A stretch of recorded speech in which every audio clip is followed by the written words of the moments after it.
Adamın başına boreki oturgan жыгач түштү. Колунда көтөрүп аткан телевизор да сынды.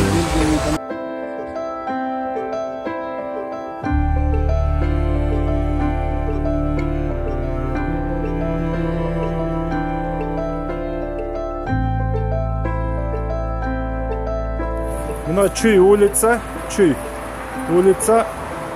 мына заводской остановканын бет маңдайы. Мына быйыл эле жазда мына дарактарды чиригендерин кескен болчу. Бирок жакшы кеспегендиктен мына дарак, мына караңыздар, аябай эле чоң дарак. Ошол где-то 10-15 метр высотадан могу жигитти басып калды. Бу жигит жаңы телевизор алып, бир жактан келип аткан экен. Мына жигит.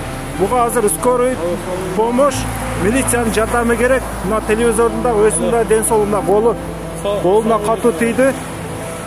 Ошого жардам көргөзүп коюңуздар.